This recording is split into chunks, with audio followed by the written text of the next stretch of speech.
You might think it's difficult to make a whole wheat sourdough bread that actually tastes good on the inside and looks good on the outside. But all of these things are possible with my new and improved whole wheat sourdough bread recipe. Here's how to make it. Take 25 grams of leftover sourdough starter out of the fridge and feed it 50 grams of whole wheat flour and 50 grams of water. Then let it sit out on the counter at room temperature overnight for about 8 to 12 hours, and the next day it should rise to double in size just like this. Now you can use 100 grams of this starter to make your loaf of bread. For the rest of the ingredients, you'll need 450 grams of 100% whole wheat flour. This is the brand I use this time. It's Bob's Red Mill 100% stone ground whole wheat. I've also used the King Arthur brand whole wheat flour before. Both of them work great. Then you'll need 325 grams of water at room temperature, and then 10 grams of salt. And the last ingredient you'll need is 100 grams of that active sourdough starter that you fed the night before. For easy assembly of the dough, you're just going to mix all the ingredients directly into the mixing bowl. Using a digital scale will help you measure most accurately. Add all of the ingredients to the bowl, starting with water, then salt, then sourdough starter. After adding the 100 grams of sourdough starter to the bowl, you should have just about 25 grams left over in the jar.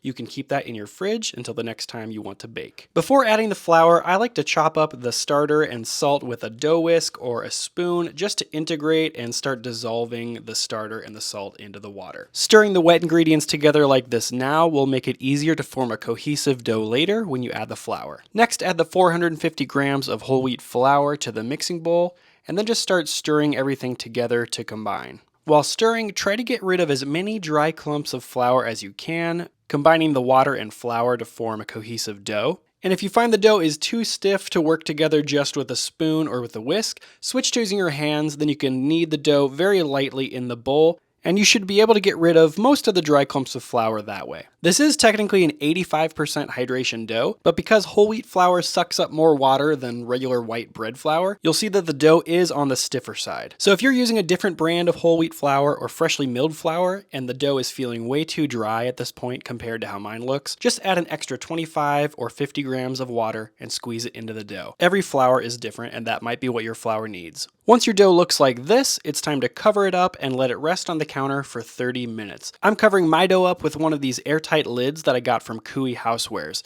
I showed these to you a few videos ago. The lid creates a completely airtight seal on top of the dough, which helps keep the dough from drying out. And I can use the same lid to make an airtight seal on a variety of different mixing bowls, as long as the bowl is smaller than the lid. Thank you to Cooey Housewares for sponsoring today's video. If you want to get one of these airtight lids, go to cooeyhousewares.com and be sure to use the code GRANTBAKES10 at checkout to get 10% off. I'll also leave a link down in the video description. After your dough has rested for 30 minutes, uncover it and perform the first set of stretch and folds. You're going to be doing 3 sets of stretch and folds in total with a 30-minute rest in between each one.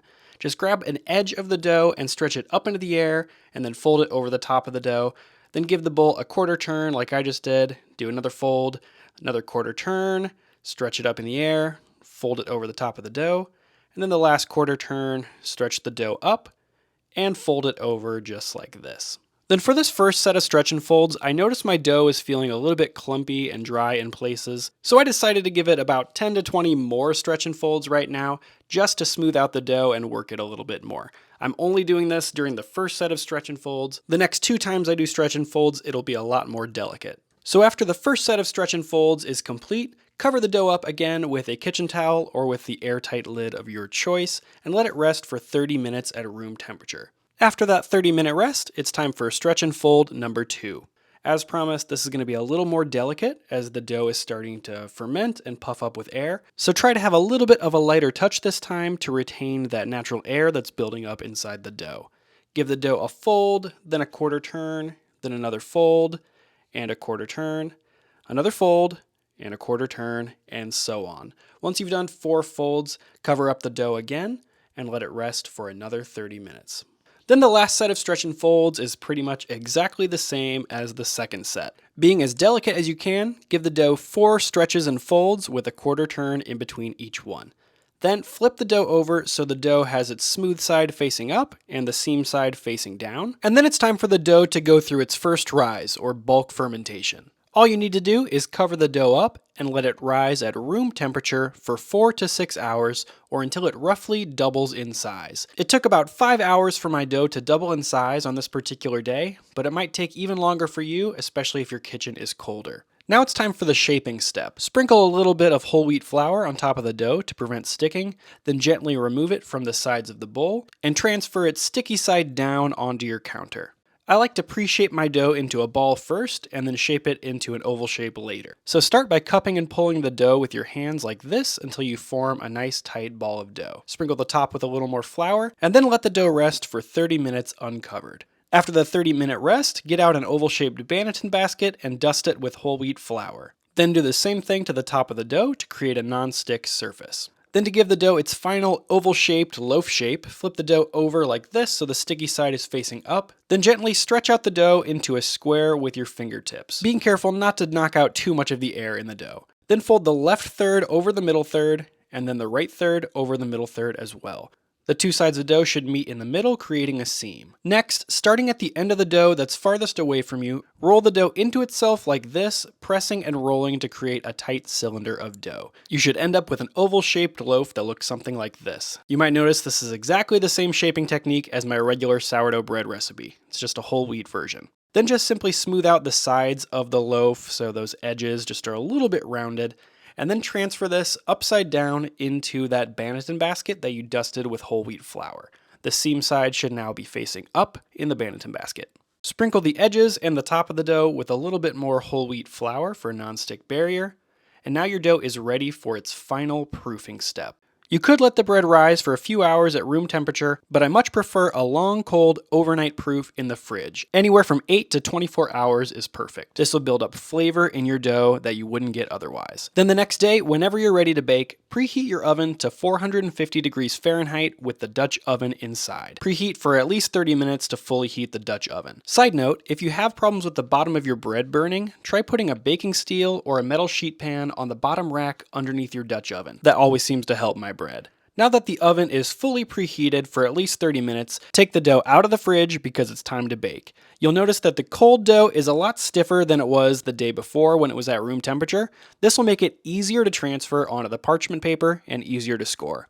Get a piece of parchment paper that's a little bit bigger than the Banneton basket and slide your dough out so it's right side up on top of the parchment. Now it's time to cut or score the dough. So just brush the excess flour that remains on top of the dough into the loaf and get out your favorite razor blade or dough lame. This is one that I like to use called the Baker of Seville lame. Hold the blade at roughly a 45-degree angle to the dough and score one long slash from the far end of the dough to the near end. If everything goes according to plan, your dough should burst open along the score mark during the first half of the baking time. Now it's time to bake. Transfer the dough, parchment paper and all, into the bottom of your Dutch oven. You can use a Dutch oven or Challenger bread pan like I'm using. Cover the top of the Dutch oven with the lid to trap the steam and bake for 20 minutes at 450 degrees Fahrenheit. After the 20 minutes is up, this is kind of like the moment of truth in bread baking. It's time to take the lid off and hopefully see some good oven spring. In this case, I'm really happy with my dough. It burst open almost perfectly along that score mark and it's looking really good. At this point, put the dough back in the oven and bake it for another 15 minutes at 450 degrees Fahrenheit with the lid off. This should be the perfect amount of time to cook the dough fully through and to give it a gorgeous brown color on the outside. Transfer your dough to a wire rack and let it cool for an hour.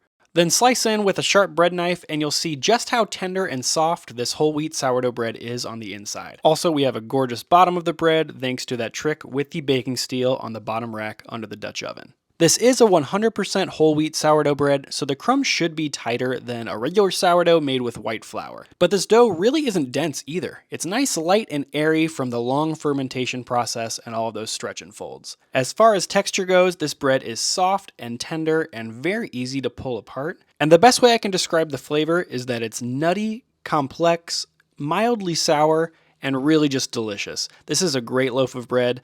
I love this toasted with butter, and we made some amazing ham sandwiches with this bread the day after baking it. This is truly a delicious whole wheat sourdough bread that tastes good on the inside, looks good on the outside. If you thought it was impossible to make good sourdough bread that's 100% whole wheat, think again. If you want a printable version of this recipe, check out the video description below.